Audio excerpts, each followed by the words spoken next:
ದೇವ್ರ ನಮಗೆ ಸ್ತೋತ್ರವಾಗಲಿ. ಇವತ್ತಿನ ಕಾರ್ಯಕ್ರಮನ ನಾವು ಯೇಸು ಕ್ರಿಸ್ತನಲ್ಲಿ ನಾವು ಸ್ವಾಗತಿಸಿ ನಿಮ್ಮ ಪ್ರಾರಂಭ ಮಾಡ್ತಾ ಇದ್ದೇವೆ. ದೇವರು ನಿಮ್ಮನ್ನು ಆಶೀರ್ವದಿಸ್ತಾನೆ ಎಂಬುದಾಗಿ ನಂಬುವಂಥವರಾಗಿದ್ದೇವೆ.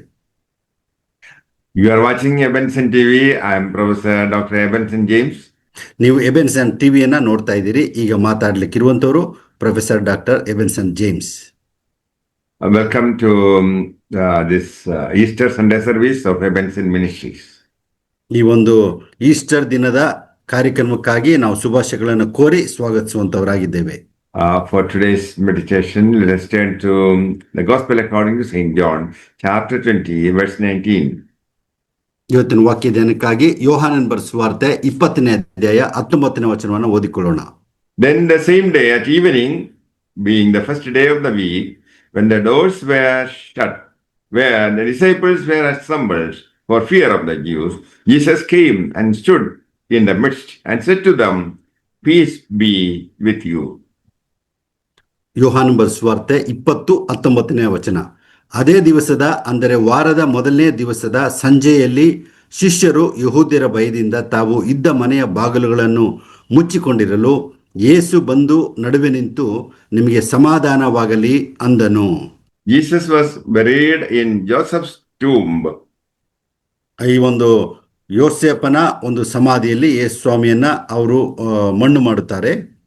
On the third day, Jesus arose as he had said earlier. ಆತನು ಮುಂತಿಳಿಸಿದಂತೆಯೇ ಆತನು ಮೂರನೇ ದಿನದಲ್ಲಿ ಎದ್ದಿದ್ದಾನೆ. ಹಲ್ಲೆಲೂಯ.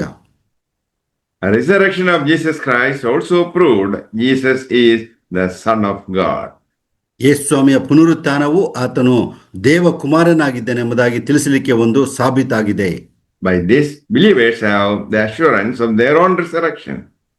ಇದು ಈ ವಿಶ್ವಾಸಿಗಳಿಗೆ ತಾವು ಕೂಡ ಪುನರುತ್ಥಾನವಾಗ್ತೇವೆ ಎಂಬುದಕ್ಕೆ ಒಂದು ನಿರೀಕ್ಷೆ ಇರುತ್ತದೆ. If we believe that Jesus died for our sins and rose again, we also will be resurrected. ನಾವು ಯೇಸು ಕ್ರಿಸ್ತನು ಸತ್ತಿದ್ದಾನೆ, ಆತನು ಮರಣದಿಂದ ಪುನರುತ್ಥಾನವಾಗಿ ಎದ್ದಿದ್ದಾನೆ ಎಂಬುದಾಗಿ ಹೇಳಿದ್ರೆ ನಮಗೆ ರಕ್ಷಣೆ ಸಿಕ್ಕುತ್ತದೆ. Jesus will bring with him those who sleep in Christ when he returns. ಆತನು ಪುನಃ ಬಂದಾಗ ಆತನಲ್ಲಿ ಸತ್ತವರು ಪುನಃ ಎದ್ದು ಬರುವರು ಎಂಬುದಾಗಿ ನೋಡುತ್ತೇವೆ. Resurrected Christ brings peace. ಪುನರುತ್ಥಾನವಾದಂತ ಯೇಸು ಕ್ರಿಸ್ತನು ಸಮಾಧಾನವನ್ನು ತರುತ್ತಾನೆ. Jesus defeated all the forces which destroy peace of man. ಮನುಷ್ಯನ ಜೀವಿತದಲ್ಲಿ ಆಗುವಂತ ಸಮಾಧಾನವನ್ನ ಕೆಡಿಸುವಂತ ಎಲ್ಲಾ ಕಾರ್ಯಗಳನ್ನ ಯೇಸು ಸ್ವಾಮಿಯು ಕೆಡವಿ ಹಾಕಿದ್ದಾನೆ. Jesus forgave all our sins, so we have peace with God. ಯೇಸು ಕ್ರಿಸ್ತನು ನಮ್ಮೆಲ್ಲರ ಪಾಪಗಳನ್ನ ಆತನು ಕ್ಷಮಿಸಿದ್ದಾನೆ, ನಮಗೆ ದೇವರೊಂದಿಗೆ ಸಮಾಧಾನವಿದೆ. Moreover, our slavery to sin is broken to give peace. ನಾವು ಪಾಪದೊಟ್ಟಿಗಿನ ಗುಲಾಮತನ ಯೇಸು ಕ್ರಿಸ್ತನ ಸಮಾಧಾನದೊಂದಿಗೆ ಅದು ಮುರಿದು ಹಾಕಲ್ಪಟ್ಟಿದೆ. Our Savior takes our fears and cares to give us peace. ಆತನು ನಮ್ಮೆಲ್ಲ ಭಯಗಳನ್ನ ತೆಗೆದುಹಾಕಿ ನಮಗೆ ಸಮಾಧಾನವನ್ನ ಒದಗಿಸುವವನಾಗಿದ್ದಾನೆ. Jesus settled our life for eternity to give peace. ಆತನು ನಿರಂತರಕ್ಕೆ ಇರ್ಲಿಕ್ಕೋಸ್ಕರ ನಮಗೆ ಶಾಂತಿಯನ್ನ ಸಮಾಧಾನವನ್ನ ಆತನು ಕೊಟ್ಟಿರುತ್ತಾನೆ. Jesus breathed on the disciples and said to receive the Holy Spirit.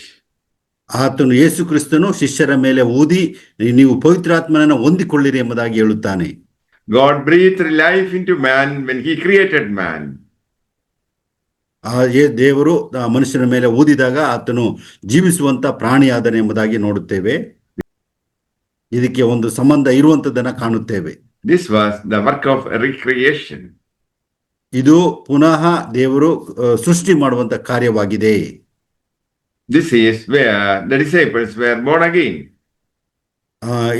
ಇದರಿಂದಲೇ ಶಿಷ್ಯರು ಪುನಃ ಚೇತನಗೊಂಡು ಅವರು ಸೇವೆ ಮಾಡುತ್ತಾರೆ. Ezekiel chapter 37 verse 9 says, The Lord God come from the four winds, oh breathe upon these slain that they may live. ಎಜ್ಕೇಲ 37:9 ನಾವು ನೋಡುತ್ತೇವೆ. ಆಗ ಆತನು ನನಗೆ, ನರಪುತ್ರನೇ, ನೀನು ಶ್ವಾಸಕ್ಕೆ ನುಡಿ ಶ್ವಾಸವೇ ಕರ್ತನಾದ ದೇವರು ಇಂತೆನ್ನುತ್ತಾನೆ. ನೀನು ಚತುರ್ದಿಕ್ಕುಗಳಿಂದ ಬೀಸಿ ಆತ ಶರೀರಗಳು ಬದುಕುವಂತೆ ಅವುಗಳ ಮೇಲೆ ಸುಳಿ ಎಂಬುದಾಗಿ ಶ್ವಾಸಕ್ಕೆ ನುಡಿ ಎಂದು ಅಪ್ಪಣೆ ಕೊಡಲು ಎಂಬುದಾಗಿ ನೋಡುತ್ತೇವೆ. When Jesus resurrected, his natural body was changed to a spiritual body. ಯೇಸು ಕ್ರಿಸ್ತನು ಪುನರುತ್ಥಾನವಾದಾಗ ಆತನ ಒಂದು ಸ್ವಾಭಾವಿಕವಾದಂಥ ಶರೀರವು ಬದಲಾಗಿ ಆತ್ಮಿಕ ಶರೀರವಾಗಿ ಮಾರ್ಪಟ್ಟಿತು. Jesus' appearance to disciples after resurrection helped the disciples to believe that he was God. ಯೇಸು ಕ್ರಿಸ್ತನು ಪುನರುತ್ಥಾನವಾದ ಮೇಲೆ ತನ್ನ ಶಿಷ್ಯರಿಗೆ ಕಾಣಿಸಿಕೊಂಡಾಗ ಆತನು ದೇವರೆಂಬುದಾಗಿ ಶಿಷ್ಯರಿಗೆ ತಿಳಿಯಿತು.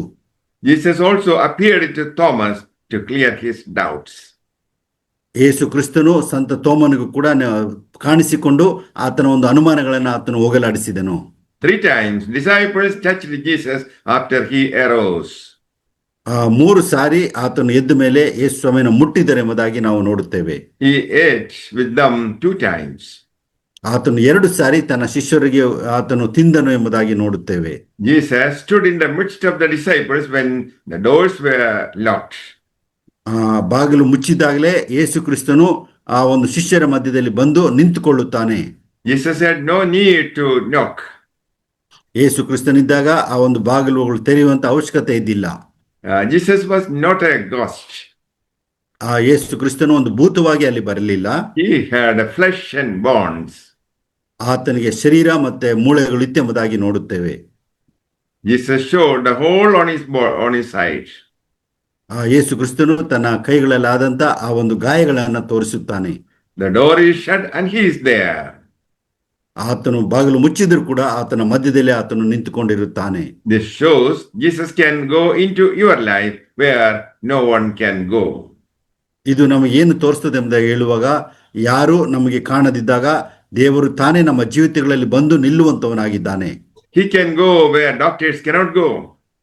ಎಲ್ಲಿ ವೈದ್ಯರುಗಳು ಬರ್ಲಿಕ್ಕೆ ಸಾಧ್ಯವಿಲ್ಲವೋ ಅಲ್ಲಿ ಕ್ರಿಸ್ತನು ಬಂದು ಕಾರ್ಯ ಮಾಡಲಿಕ್ಕೆ ಸಾಧ್ಯವಿದೆ. He can reach into your life anytime. ಆತನು ಯಾವುದೇ ಸಮಯದಲ್ಲಾದರೂ ಆತನು ನಮ್ಮನ್ನು ತಲುಪಿ ಸಹಾಯಿಸುತ್ತಾನೆ. Jesus is alive. He can do things which you cannot imagine. ನಾವು ನೆನೆಸದ ರೀತಿಯಲ್ಲಿ ದೇವರು ಮಹತ್ ಕಾರ್ಯಗಳನ್ನ ನಮ್ಮ ಜೀವಿತಗಳಲ್ಲಿ ಮಾಡುವಂತವನಾಗಿದ್ದಾನೆ. When you are afraid, trust him. ನಿಮಗೆ ಭಯ ಉಂಟಾದಾಗ ಆತನ ಮೇಲೆ ನೀವು ವಿಶ್ವಾಸವಿಡಿರಿ. He is able to help you. ಆತನು ನಿಮಗೆ ಸಹಾಯ ಮಾಡಲು ಶಕ್ತನಾಗಿದ್ದಾನೆ. Jesus gives peace. ಯೇಸು ಕ್ರಿಸ್ತನು ಶಾಂತಿ ಸಮಾಧಾನವನ್ನು ಕೊಡುತ್ತಾನೆ. Peace that Jesus offers is accomplished through the cross, killing hostility with God. ಎಲ್ಲ ಅಗಿತನ ಕೆಟ್ಟತನವನ್ನ ಶಿಲುಬೆಯಲ್ಲಿ ಆತನು ಮುರಿದು ಹಾಕಿ ಆತನು ಸಮಾಧಾನವನ್ನು ನಮಗೆ ದಯಪಾಲಿಸಿದ್ದಾನೆ.